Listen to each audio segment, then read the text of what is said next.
Okay, so family, right? Love and all those invisible rules that kind of tell us what we can and can't do. It's messy. It's complicated. It's like, oh, it's kind of like what we see in The God of Small Things, and that's what we're diving into today. Yeah, I mean, it's fascinating how these really personal stories are so connected to what's going on around them in society and the world. Like, people don't make choices in a vacuum, right? Exactly. And we're going deep into these excerpts you've read from The God of Small Things, like really deep. So we're heading to Ayamanam in Kerala, India, getting to know the Ipe family. And we're jumping around in time, too, decades. Yeah, the past is never really past, is it? No, not in this book, that's for sure. So we're not just rehashing the plot, you've all read it. We're trying to understand, like, the really big ideas hiding in plain sight. What can these specific moments tell us about being human and about how society can box us in? Right, and it's heavy stuff. It is intense. So we're going to try to be sensitive and focused. Like, what are the most important takeaways, Hmm. for understanding people, for understanding how these forces play out? Yeah, like how do these personal tragedies, like how do they get even bigger and more complicated because of where and when they happen? Like Sophie Mol, right? Her death. It's a family tragedy, but then it changes everything for everyone. Okay, let's start with the funeral. That scene in the church, ugh, so vivid. You can feel the heat, right? Mm. And the dying bee, and Amu, the twins' mother, just completely falling apart. But then we have Rahel, one of the twins. She's noticing every little detail, like hyper aware, even though she's exhausted. It's so interesting how kids see things adults miss. We're caught up in our emotions and they're just observing, taking it all in. The two things she sees about Sophie Mall at her own funeral. It's really revealing. I do think. Rahel believes that Sophie Mall is actually awake in her coffin, like Okay. really awake. And then she sees a bat, like a baby bat, climbing around during the service. It's strange, but I think it shows how she's trying to cope, like focusing on these weird details to make sense of something so huge and sad. Yeah, it's like her mind is protecting itself, right? Creating this whole other reality. Exactly. And it shows us that grief isn't just one thing. Everyone experiences it differently, especially kids. Okay, and then when they bury Sophie Mole, Rahel's really focused on the sounds, the mud hitting the coffin, the wood scraping. She doesn't think Sophie Mole is really gone. Right. Like for her, it's not about this abstract idea of death. It's about those physical sounds, the realness of it. Roy is so good at showing how kids understand things, how literal they are, but also how imaginative. Right, and it makes you think, like, how much of our understanding of death is just something we've learned, like, not necessarily the only way to see it. Exactly. Okay, let's shift gears a bit. We got to talk about that awful scene at the police station. Amu being humiliated by Inspector Thomas Matthew. Ugh, it's just so brutal. It is. The way he treats her, like she's nothing. That tap tap on her chest, like she's some kind of fruit he's inspecting. It's so deeply disturbing. And the fact that this is all happening with that sign in the background, right? Politeness, Mhm. obedience, loyalty, intelligence, courtesy, efficiency. Like, are you kidding me? Right. The hypocrisy is sickening. Like, that's supposed to be what the police stand for. And then he treats Amu like that. And for the twins, Estha and Rahel, Mm. this is huge, right? They've never seen their mom cry like that before. Yeah. They don't totally get what's going on, but they feel the seriousness of it. And the words, too, right? Veshya. Illegitimate. They don't understand the words, but they see how those words are hurting their mom. Yeah, and it kind of marks the end of their innocence, Yep. Like the adult world, the real world, it just became really real, and it's scary. It's like their whole world shifted and they don't even have the tools to understand why. Okay, let's talk about the setting for a bit. Ayamanam itself. Mm-hmm. And the rain, oh my gosh, the rain. Roy uses the environment as a character. Totally. The June rain, it's not just rain, it's memory. It's the past seeping into the present. The way she describes it, like carpet bombing the mind, Wow. it's so visceral. Okay, and then Estha, walking by the river, totally drenched, his shirt, that crushed strawberry pink. Now it's this dark, almost bruised color. But he's just so detached, like he can't even feel the rain. She's shut down, right? Like he's gone somewhere else in his mind to cope with everything that's happened. And those glimpses of Yemen we get. Lucky Press with the communist flag and the soft porn magazine. It's like this weird mix of grand ideas and everyday reality, right? It's such a human place, Okay, full of contradictions. Like people are complicated. speaking of complicated, the loss of Sophie Mole Hmm. becomes this, like, character in the book bigger than Sophie Mol herself. Yeah, it's like this ghost haunting the house, influencing everything, even as the actual memories of her start to fade. Right, and you get those bits and pieces of Sophie Mol, her little sayings, the things she noticed. Yeah, but ultimately it's the absence that defines her, the empty space. And for Rahel especially, growing up, becoming a woman. Yeah, it's like this lens, right? This warped lens that she sees the world through. Exactly. And it's so sad because, one event, one loss, and it changes the course of her whole life. Now, baby Kachama, oh boy, she's something else. Like, Yeah. so manipulative, so obsessed with certain things. That scene with Father Mulligan, right? She's using religion, twisting scripture to try and get what she wants.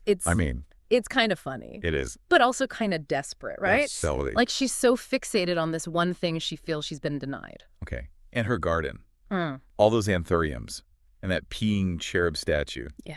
It's so weird. But it's so her. Right. Like it tells you everything you need to know about her need for control, about her taste. Yeah, not exactly subtle. Not at all. And the way she treats Rahel when she comes back as an adult. Yeah, like nothing's changed, right?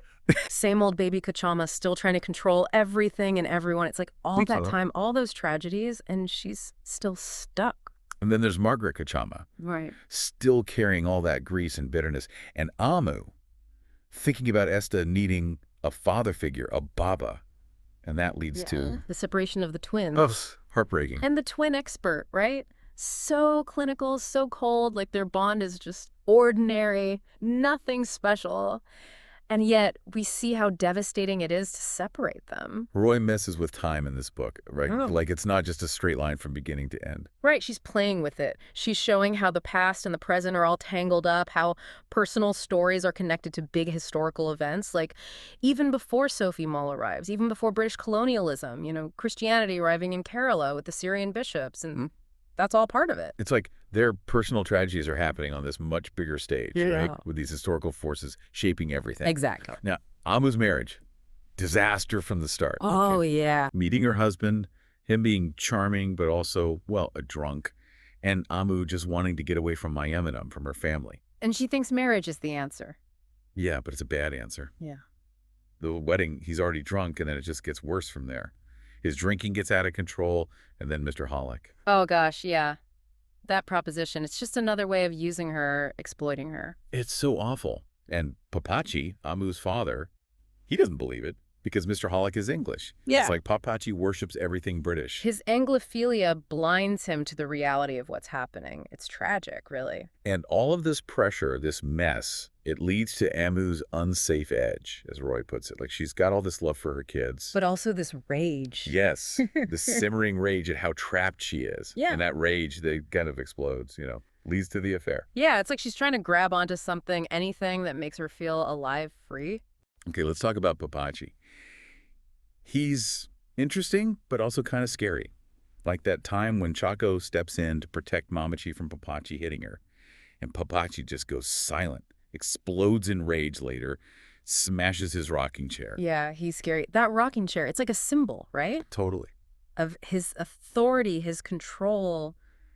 And now it's broken. He feels powerless, replaced by Chaco. And he's so bitter about that moth, the one he discovered that wasn't named after him. It's almost funny, but also kind of sad, It shows how much he needs that recognition, that validation. Like his whole life is defined by this one disappointment. Okay, Mamachi. She's interesting, too. That scene after the funeral, right? With her contact lenses and Rahel saying that thing and then Amu snapping at Rahel. Everyone's on edge, right? Totally. It's like the smallest thing can set them off. And then the photograph of Papachi in Vienna. Yeah. Roy describes him so perfectly. And you can just feel this, like, contained cruelty in his face. Yeah, it's chilling. Like, it shows this darkness beneath the surface, right? Yeah, beneath all the accomplishments and the respectability. Exactly. And how differently the family sees him. Amu calls him a British CCP. Chaco, he's just an Anglophile. And then the twins, they have to look those words up in the dictionary. Right. It's so, these big, complicated words thrown into the middle of this family drama. It's funny, but it's also kind of sad. Yeah, like the kids are trying to figure out this adult world that doesn't make sense. Chaco, the intellectual, right. He comes up with this idea of the war of dreams and how they're all prisoners of war because of colonialism. It's such a smart way to think about it, like even after the British are gone, their influence is still there, shaping how people think, how they feel about It's themselves. like this invisible prison, right? Exactly. But also, Chaco can be so pretentious with his Oxford moods and seeing humanity as just this twinkle in the Earth woman's eye. Like, come on, It's a bit much, right? Like he's so detached from reality, from the actual struggles of his family. totally. And then Paradise Pickle starts failing under his management, even though Amu's working so hard. Yeah. And he calls it my factory, even though Amu has no claim to it just because she's a daughter. It shows how unfair the system is, right? Like she works just as hard, if not harder, but she has no power, no ownership because she's a woman. Okay, Miss Minton, the teacher. She's a trip, right? Complaining about the twins reading backwards, thinking they're possessed by Satan. And then that ending, killed by a reversing milk van. So random. So, Roy. Like, it's this dark humor, but it also makes you think about how arbitrary life can be, how absurd. Totally. Now, that scene at the level crossing with all the different buses, the Lucy Cody, the Molly Cody, the Bina Mole, and then the Sacred Heart Hospital ambulance. It's like a snapshot of I Am Em, right? Yeah, all these different lives crossing paths. And it reminds you that life is fragile, too, You never know what's coming next. And Chaco saying that the twins and Sophie Mol aren't affected by inbreeding, unlike some other families in the community. Ouch. Right. So insensitive. But it shows how deeply these social divisions run, even within families, even in a small community like I Am Em. And the twins being so proud of their bourgeois certificate. Yeah. It's sweet, but also. Yeah, they don't really get it, do they? Well, Like they're trying to understand this world where status is so important and they're clinging to these symbols. okay, and then there's that scene in the Plymouth, the car. Baby Kachama squished between the twins, and of course they're fighting. Just being kids, right? Even with all this drama swirling around them. Chaco gets involved with the trade unions, but Amu thinks he's just a spoiled princeling playing comrade. Like, Yeah. she sees right through him. She does. And it Yeah. makes you wonder, right? Like, is Chaco really committed to these ideals or is it just a game for him? Okay, the Communist March. Yeah. Big moment. Yeah, history marching right into their lives. Amu wants to shut it out, but Rahel. She calls out to Velutha. Such a small thing, but it's huge. It shows their connection, but also the danger. And the demands the marchers are making. Shorter hours for paddy workers, equal pay for women, treating the untouchables with respect. They even list the names they don't want to be called anymore. It's a powerful moment, It shows the fight for justice, for dignity. It's personal, it's political, it's everything. Okay, Velutha. So skilled, so important to Paradise Pickles. Yeah, he keeps things running, but he's still treated as less than because of his caste. And his father, Vilya Papin. So grateful to Mamachi's family, that glass eye. It's like the symbol of the debt he feels he owes them. Yeah. And then there's Velutha with the twins, teaching them to fish, making things for them. It's beautiful. It's a pure and genuine, this connection they have. But then you have that scene with the man on the flag teasing Rahel about her daddy. Yeah. And baby Kachama freaking out. Right. Back to reality. Those lines are always there, even if you pretend they're not. Okay. And Rahel's vision of the sky. So beautiful and imaginative. It's like her escape, right? Yeah. Her way of dealing with the ugliness of the world. The twins and their biological father. Such a distant, fragmented relationship. Yeah, they barely remember him. They imitate him. They have these little snippets of memories, like the cigarette incident. And that one photograph. The handsome, studious father who wasn't really there for them. The old coolie talking about dreams. Big man, the Laltain Sahib. Small man, the Mombadi. It's a perfect metaphor, right? It is. For how society limits people, how your dreams are shaped by where you come from. The twins and their connection, their vaccination marks, that idea of them swimming together in the womb. It's like they're two halves of the same whole. Yeah. Okay, and those public toilet scenes, Rahel with Amu and baby Kochama, all those noises and rituals, and Estha in his urinal, needing to be tall, using those rusty cans. So different, right? Totally. Like even something as basic as going to the bathroom is shaped by gender, by expectations. And Estha, he's trying to create order, control in this little space. Yeah, and it makes you think about how even the smallest things can be rituals, can be ways of coping. Okay, missing the start of The Sound of Music, and Rahel being worried that they missed the main things. So cute, right? It is. It shows how kids think about stories, about what's important. The orange drink, lemon drink uncle being creepy, Rahel feeling it, Estha protecting her. It's like this little warning sign, right? Yeah, like something bad is coming. And they can feel it, even if they don't understand it. Okay, the Hotel Sea Queen. That slip, hey, schna of the Plymouth in the car park. Love that. Yeah. Like, the car is alive, right? And Rael, so sad in the hotel room, she connects it to Sophie Mol arriving, to feeling less loved by Amu, to the orange drink, lemon drink man. It's all becoming one big ball of sadness. It's all tangled up in her mind, and it's too much for her to handle. Chaco trying to feed her, and she refuses. Like, she can't even eat. She's so upset. Rahel watching Chaco, that image of the cold moth coming back. Something bad is about to happen. That moth is a warning sign, for sure. Chaco, late at night, looking at his baby daughter with a flashlight after Margaret asks for a divorce.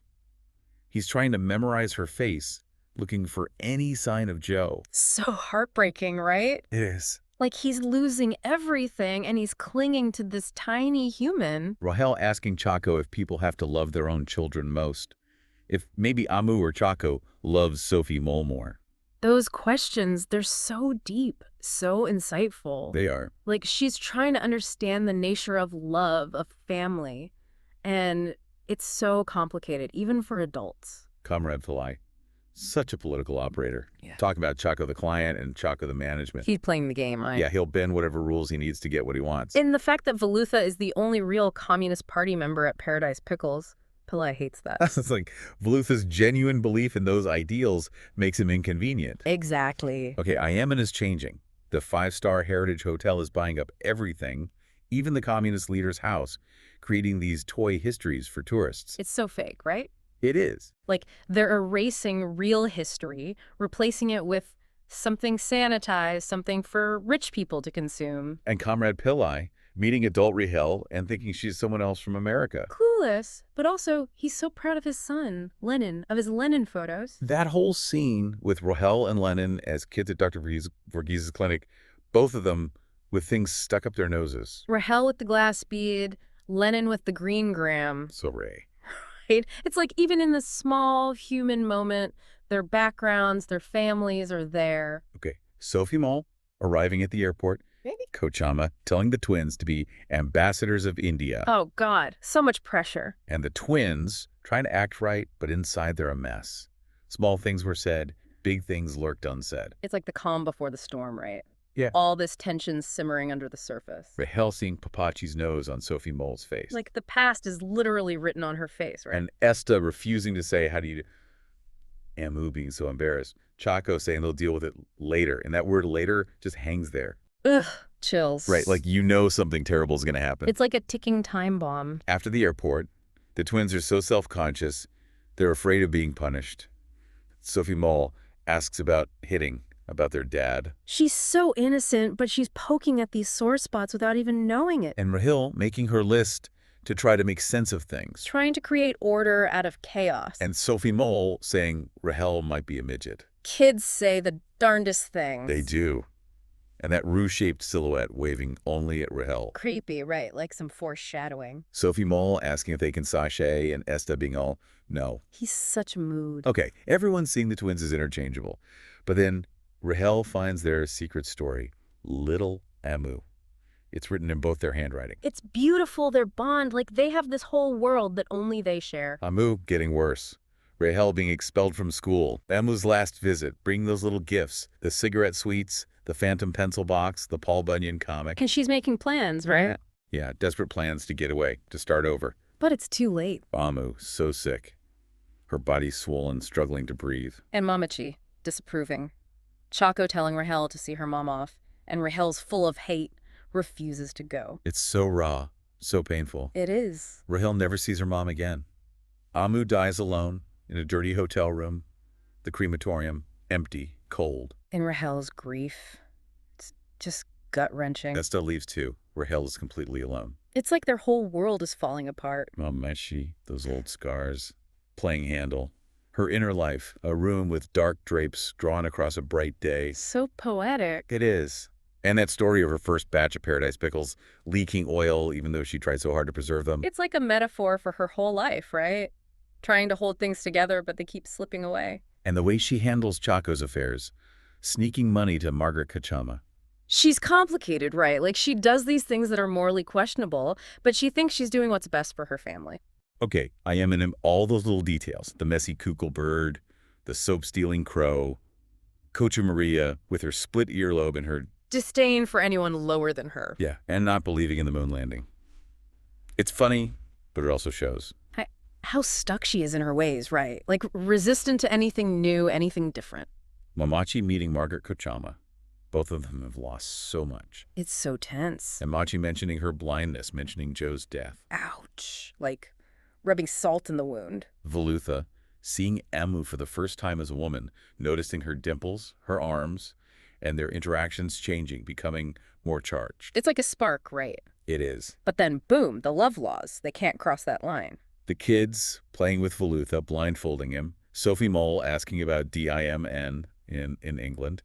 And then Rahel says to Velutha, "We're not here, are we? We're not even playing." Whoa! Deep, right? Like, even the kids can feel that something is wrong, that this happiness is fragile. Jocko interrupting Mamachi's violin playing. So rude. It's like he doesn't care about her feelings, about her need for comfort.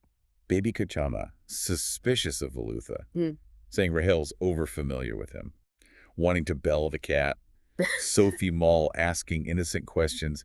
Mamachi asking the afternoon what it thinks. It's like everyone's talking in code, right? And then Velutha just trying to be helpful, suggesting fixing the water pump.